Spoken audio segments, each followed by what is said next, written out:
Dream school চ্যানেলে সবাইকে স্বাগতম। সুপ্রিয় শিক্ষার্থীবৃন্দ, আশা করি তোমরা সবাই ভালো আছো। মূল্যায়ন বিষয়ক সকল তথ্য সবার আগে পেতে আমাদের চ্যানেলটি সাবস্ক্রাইব করে রাখো। এই ভিডিও তৈরি করেছি সপ্তম শ্রেণীর শিক্ষার্থীদের জন্য। 2024 সালের সপ্তম শ্রেণীর বাংলা পরীক্ষাটি হবে 10 জুলাই। তোমাদের সপ্তম শ্রেণীর অর্ধবার্ষিক পরীক্ষার সিলেবাসটি হচ্ছে 1 থেকে 71 পৃষ্ঠা পর্যন্ত। আজ আমরা তোমাদের পাঠ্য বইয়ের প্রথম ও দ্বিতীয় অধ্যায় থেকে একক কাজ, জোড়াই কাজ ও দলগত কাজ নিয়ে আলোচনা করব, যেগুলো তোমাদের পরীক্ষায় থাকতে পারে। আর তোমাদের পরীক্ষার আগের দিন একটি চূড়ান্ত সাজেশন দিয়ে দেওয়া হবে। এই ভিডিওগুলো দেখো, আশা করছি তোমরা ভালো একটি পরীক্ষা দিতে পারবে।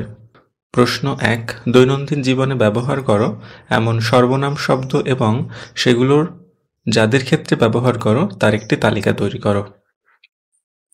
সর্বনাম: আপনি, যাদের ক্ষেত্রে ব্যবহার করি মা বাবা, শিক্ষক, অপরিচিত ব্যক্তি, সম্মানীয় ব্যক্তি। তুমি: ভাই বোন, সহপাঠী, বন্ধু, বন্ধুর সঙ্গে, ঘনিষ্ঠজনের সঙ্গে। তুই: বন্ধু, সহপাঠী, ঘনিষ্ঠজনের সঙ্গে। প্রশ্ন 2, যে কোনো একটি বিষয় নিয়ে একটি উপস্থিত বক্তব্য লেখো। উপস্থিত বক্তব্যের বিষয় যে কোনো একটি হতে পারে পহেলা বৈশাখ, স্বাধীনতা দিবস, শহীদ দিবস ইত্যাদি।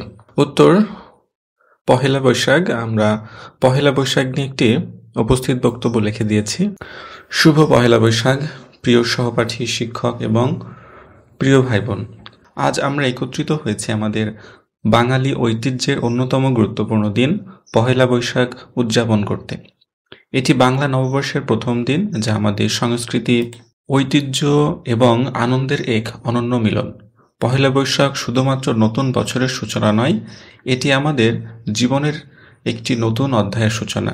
এই দিনটি আমাদের মনে করিয়ে দেয় যে আমরা পুরনো সব দুঃখ বেদনাকে পিছনে ফেলে সামনে এগিয়ে যাব।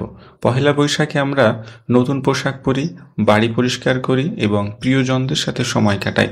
আমাদের সাংস্কৃতিক ঐতিহ্যের অংশ হিসাবে আমরা মঙ্গল শোভাযাত্রা করি, যা একটি ইউনেস্কো স্বীকৃত ঐতিহ্য। এই দিনটি আমাদের বাঙালিদের জীবনে অত্যন্ত গুরুত্বপূর্ণ। কৃষকেরা নতুন ফসল ফলানোর আশায় এই দিনটিকে উদযাপন করে। ব্যবসায়ীরা তাদের নতুন খাতা বা হালখাতা খোলেন এবং আমরা সকলেই নতুন বছরের নতুন সম্ভাবনার স্বপ্ন দেখি। আজকের এই আনন্দঘন দিনে আমরা আমাদের সংস্কৃতি ও ঐতিহ্যকে গর্বের সাথে উদযাপন করি। আমাদের ছোট থেকে বড় সবাই এই দিনে একত্রিত হয়ে আনন্দ করি, বিভিন্ন রকমের খাবার খাই এবং লোকজ সঙ্গীত ও নৃত্যের মাধ্যমে দিনটি উদযাপন করি। আমরা এই দিনে আরও প্রার্থনা করি যে আমাদের নতুন বছর সুখ, শান্তি ও সমৃদ্ধিতে ভরপুর থাকে। সবাইকে আবারও শুভ পহেলা বৈশাখ জানিয়ে আমি আমার বক্তব্য শেষ করছি। ধন্যবাদ।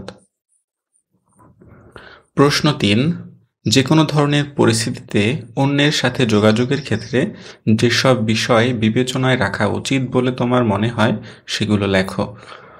যোগাযোগের ক্ষেত্রে বিবেচ্য বিষয়: ব্যক্তির বয়স ও তার সাথে সম্পর্কের ধরন অনুযায়ী সম্বোধন করা, গলার স্বর উচ্চ স্বরে বা অনেক নিচু স্বরে কথা না বলা, ইতিবাচক অঙ্গভঙ্গি, হাত পা এবং শারীরিক অঙ্গভঙ্গি এমন থাকা যেন তা অসম্মান না বোঝায়, অন্য ব্যক্তির শারীরিক ও মানসিক অবস্থা বিবেচনায় নেওয়া,